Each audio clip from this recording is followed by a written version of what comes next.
everyone. So this is Shruti Ahuja and today we will talk about the skeletal system, everything about the bones, the joints and all the laws and everything. So let's start with the session.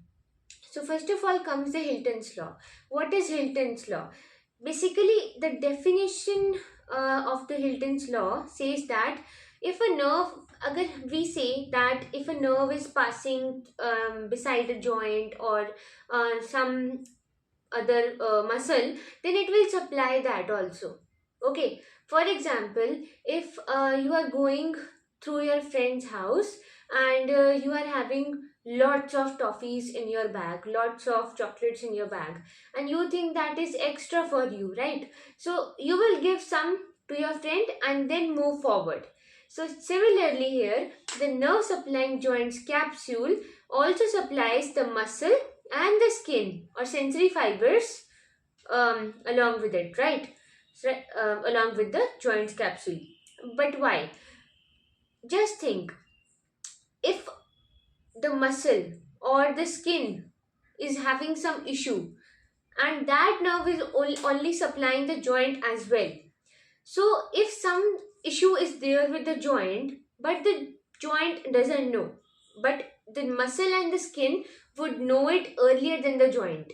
That is why if excessively stretched muscle or injured, then the muscles will contract and it will keep in position of maximum comfort, right? So next comes synovial joint. Synovial joint is very important topic for exam related purpose as well. This is an articular cartilage and these are the ligaments, and here we are having the capsule and then the synovial membrane. So LCS is the order, and at last we are having this between the capsule and the synovial membrane we are having the synovial cavity in which synovial fluid is there.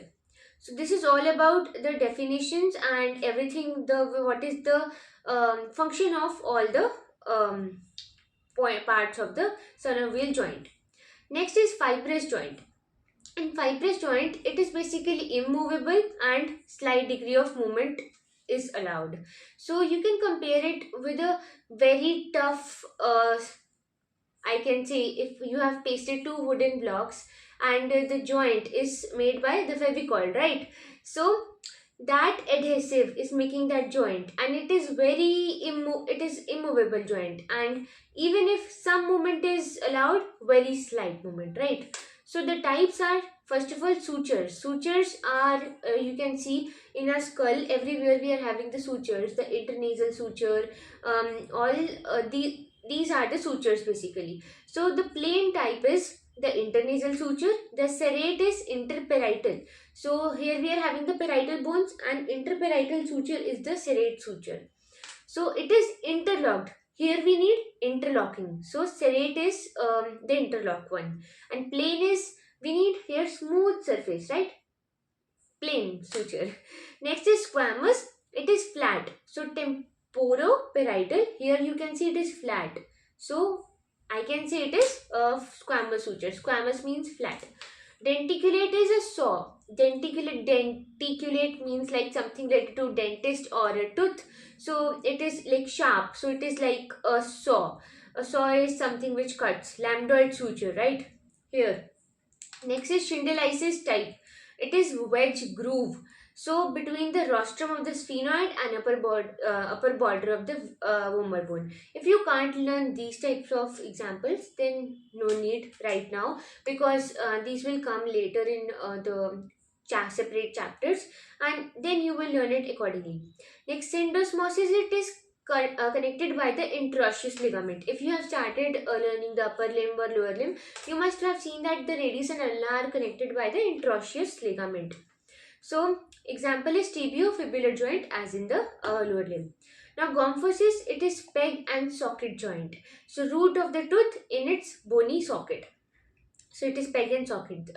Must have seen when your tooth comes outside, you can put it right there as well. So it is like a socket, right? The socket is basically the electricity ones in which you put the plug. Now cartilage.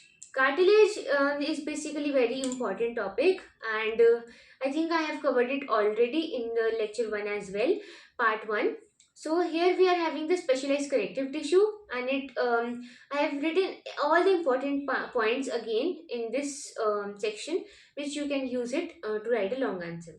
Next is long bone. Long bone is a very important topic in which we are having the epiphyses, the long bones which ossify from secondary centers, right?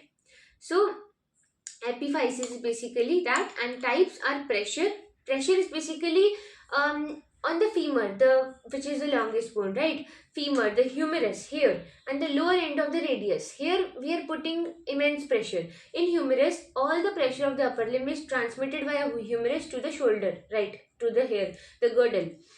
So we can say the pressure epiphysis. Traction, pull of a muscle. If a muscle is pulling something, like in the your hip joint with the femur, the all the muscles are pulling it, your leg is moving, everything is moving, right? So that pressure, that we can say the pull of a muscle creates that traction epiphysis. Next is atavistic. Atavistic is, it is independent bone and fused to nearest bone for nutrition, right? Grows like a parasite. If something is growing abnormally and for nutrition, we can say it is a parasite.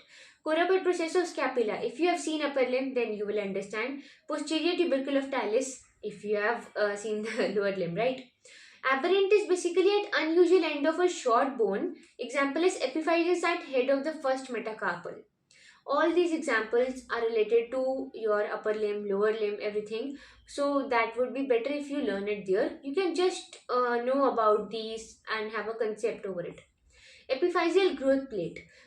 Now, part or plate of the hyaline cartilage between the epiphysis and diaphysis. So if I make you understand, and I think so you know, this is the epiphysis and this is the diaphysis. Here also epiphysis, and here we are having the metaphysis. So the part between the epiphysis and diaphysis, this epiphyseal growth plate. Now metaphysis. Now it is rich in blood supply, almost near it because we are having the growth. So it is rich in blood supply before the fusion. Now end of diaphysis is here. Now end arteries are also here. Hairpin bends. If you have watched the lecture before of CVS, you must know about end arteries. Now common site of osteomyelitis in children. So if end arteries are there, no connection is right here. If some infection or some bacteria comes and lodges here, then it is not in circulation. That means our immune system will have no access to it. Our the lymphocytes, it is very difficult to come. So we can say hairpin bends are there. A kind of end arteries are also there. So osteomyelitis, myelitis, itis means inflammation. So inflammation of the bone can occur in children because it has having blood supply in children, right? Now diaphysis is elongated part of the bone between the metaphysis and develops from primary ossification center, and epiphysis from secondary ossification. Now blood supply, very important diagram, can come as a short note in diagram section. Now this is the epiphyseal artery and this is the metaphyseal artery and nutrient artery and the epiphyseal plate. This you can better draw from Vishram Singh. Now difference between the very important compact bone versus spongy bone. So compact means, you what do you think? Whose density would be more? Obviously compact bone, right? Next, spongy bone. Spongy, porous like a sponge, right? Now Hervatian systems are present in compact bone, and spongy bone, they are absent. Arrangement of bony lamellae, it is regular, and because it is compact, dense, regularly arranged, so it is irregular. Location, compact bones would be in the periphery, in the limbs. I need something sturdy, so outer region, and spongy bone, inner region. Bone marrow. Bone marrow, if more blood supply is there, I can say the bone marrow is present there. So that is spongy bone. Next is amount in body by weight. So if something is dense, it will have more weight, or if something is porous, will have more weight. You can apply your physics right here. So 75% body weight is due to the bony weight of the body is due to compact bone, and 25% goes with spongy. Now other topics to be done from book as well. You can do the synovial joint. Everything about that, everything what is given in Vishram Singh or BDC is very important for synovial joint. Now, types of bones, I would not cover it here because I think that is better given in the book, and that is also from the point of view if you want to give the general anatomy paper right now. Otherwise, you will know everything when you will progress further. Now, ossification of bones also comes as a very nice question. I will try to cover it, but this was about the skeletal system. So next comes these are the extra notes which I have collected on my own end, and if you want to refer them, these are very nicely made. So this is something which I want to discuss now. What is ossification and centers of ossification? Ossification, it is a bone ossification or osteogenesis, and is the process of bone formation. So site where from it begins, it's called the center of ossification, and two types of center we know, primary and secondary. So primary is a site in the mid region or shaft. You just think I told you that diaphysis is made from the primary center. So it will be in mid region of shaft of long bone, and diaphysis in long bone, right? It usually appears before birth and usually before the end of the fourth month of intrauterine life. So these are the extra points. If you will write, that will look good. So cartilage model, primary center of ossification, and these are secondary centers. Now, secondary center of ossification. They usually appear after birth, from which the ends of the developing long bone ossify. Now, they form the epiphyses of the long bones. In case of the femur, the secondary center for the lower end appears just before birth. Now, what are the different types of ossification? That can be intramembranous, then intracartilaginous, or endochondral ossification.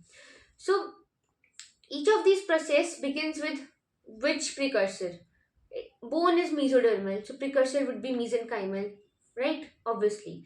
Intramembranous ossification directly converts the mesenchymal tissue to bone and forms the flat bones like skull, clavicle, and most of the cranial bones.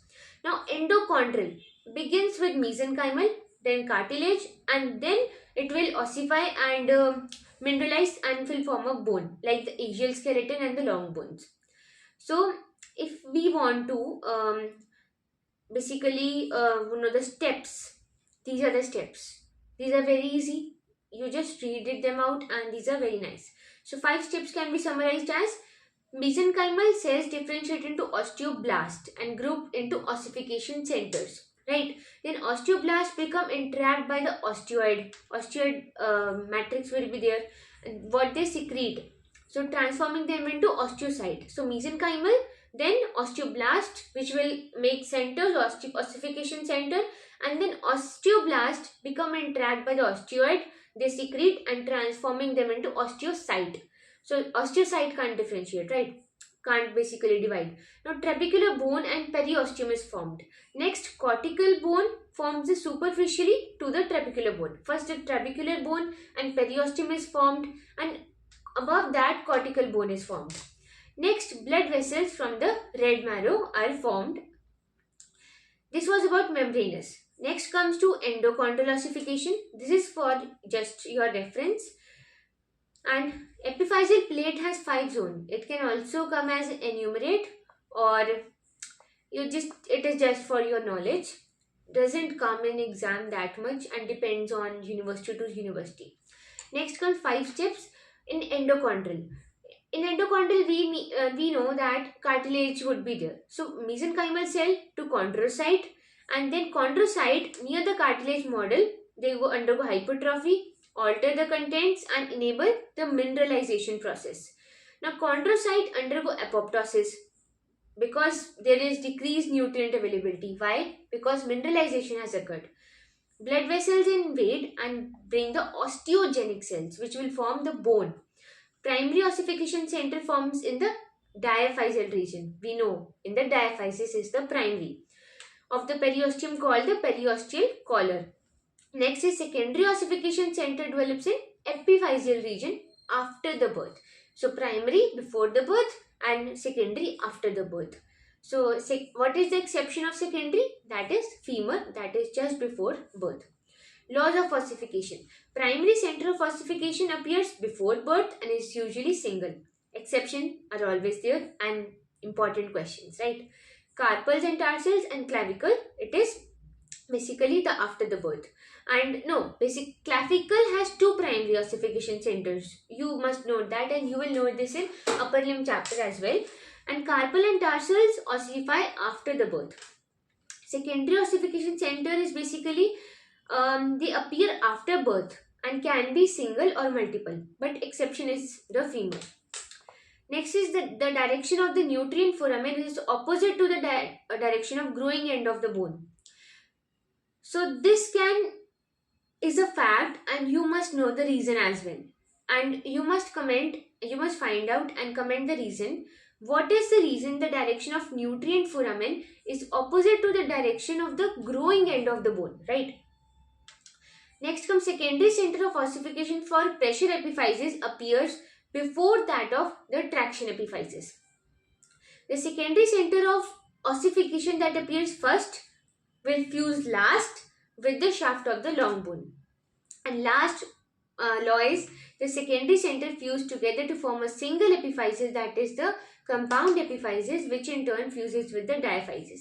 In applied aspect, you can know about cleidocranial dystosis, trophism, achondrodysplasia, and why metaphysis is the most common site of osteomyelitis, which reason I told you already. So this was all about the bones, and I told you what you have to study on your own from your side. And if you like this video, then do share it with your friends and save it in your library, because such tips I think so would help you a lot. And for more such videos and tips and tricks, do stay connected with me. Thank you.